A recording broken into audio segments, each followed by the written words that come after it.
समन्वय साहित्य मंच की ओर से आपका हार्दिक स्वागत और अभिनंदन है। आज भारतेंदु हरिश्चंद्र की जयंती के अवसर पर भारतेंदु हरिश्चंद्र स्मृति व्याख्यान माला में आपका हार्दिक स्वागत और अभिनंदन है। आज हम भारतेंदु हरिश्चंद्र जी के व्यक्तित्व और कृतित्व पर यह वीडियो लेकर के आपके सामने हाजिर हैं। भारतेंदु हरिश्चंद्र एक युग पुरुष, युग प्रवर्तक के रूप में हिंदी साहित्य में जाने जाते हैं। आधुनिक हिंदी साहित्य के प्रवेश द्वार, भारतेंदु युग के प्रवर्तक भारतेंदु हरिश्चंद्र हिंदी साहित्य में एक अद्भुत प्रतिभा के धनी साहित्यकार हैं। इनका जन्म 9 सितंबर 1850 ईस्वी में वाराणसी में हुआ था और इनकी मृत्यु 8 जनवरी 1885 को वाराणसी में हुई। 35 वर्ष की अपनी छोटी सी अवस्था में इन्होंने हिंदी साहित्य को जो साहित्य प्रदान किया वह अद्भुत और विलक्षण है। हिंदी साहित्य के विभिन्न क्षेत्रों में भारतेंदु हरिश्चंद्र जी ने अपनी बहुमुखी प्रतिभा का प्रदर्शन किया। इनके साहित्य में नाटक, उपन्यास, आलोचना, निबंध, कविता सभी विधाओं के दर्शन हो रहे हैं। इनके नाटकों में भारत दुर्दशा और के साथ अंधेर नगरी, चौपट राजा, ये भी प्रसिद्ध नाटक इनका है। इन नाटकों के माध्यम से उन्होंने तत्कालीन राजनीतिक व्यवस्था, शासन प्रशासन, समाज सब पर व्यंग किया और समाज सुधार की दिशा में आगे बढ़ने के लिए सबको प्रेरित किया। इनके निबंधों में भारत को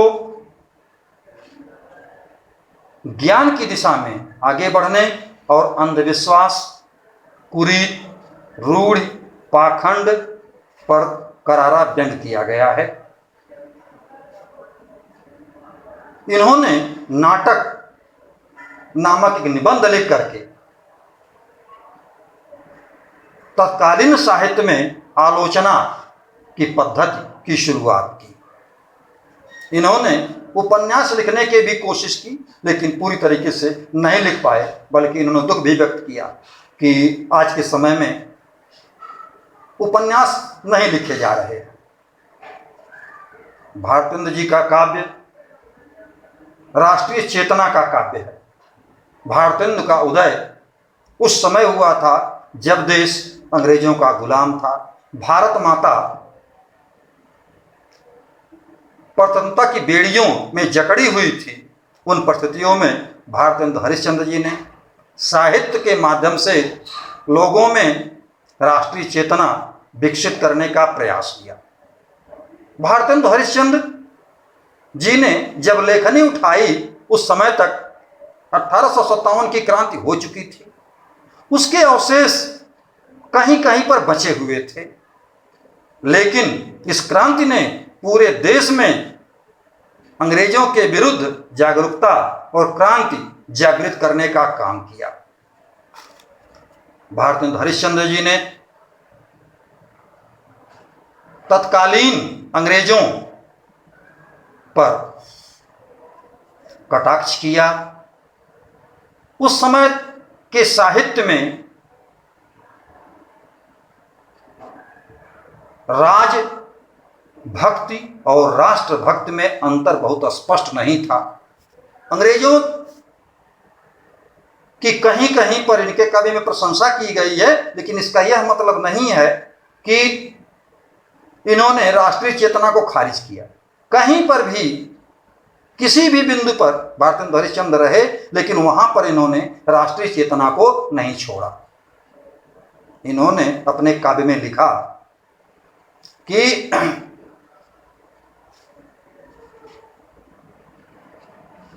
जाहिर बातन में अति तेज, क्यों सखी साजन नहीं अंग्रेज। इन अंग्रेजों पर कटाक्ष किया। उस समय देश में अकाल पड़ते थे, जनता परेशानी से जूझ रही थी, लेकिन अंग्रेजी सरकार भारतीयों पर दूना टैक्स लगा रही थी।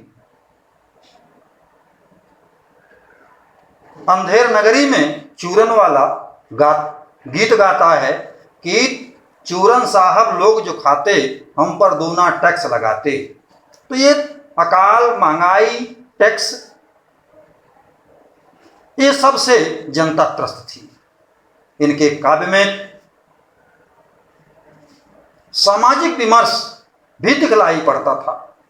उस समय समाज में अनेक कुरीतियां, बाल विवाह, विधवाओं की दुर्दशा, जाति पात, छुआछूत, ये सब चीजें भी उनके काव्य में आई हैं और इनके विरुद्ध उन्होंने लेखनी उठाई और अपने साहित्य में लिखा, बहुत कुछ लिखा।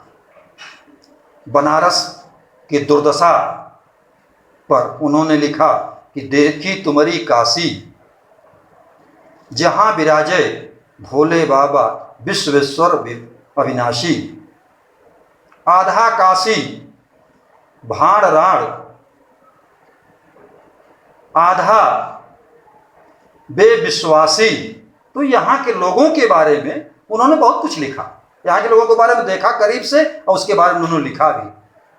उस समय जाति पात के भेदभाव से पूरा समाज त्राही त्राही कर रहा था।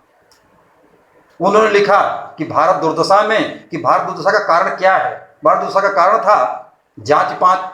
उसमें भारत दुर्दशा में वो कहते हैं, आवो मिलो रोवो भारत भाई, भारत की दुर्दशा न देखी जाई।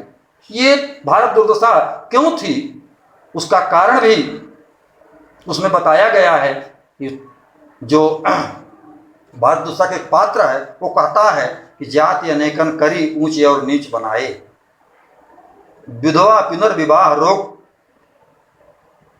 सम्मान घटायो। ये सब चीजें भारतेंदु जी के हरीश काव्य में मिलती हैं। जिस तरह से भारतेंदु जी का साहित्य व्यापक है, उनके साहित्य में उसी प्रकार से राष्ट्रीय चेतना भी व्यापक स्तर पर है। उनके बारे में एक ही बात कही जा सकती है कि कहेंगे नैन नीर भरी भरी पीछे प्यारे प्यारे हरिचंद की कहानी रह जाएगी।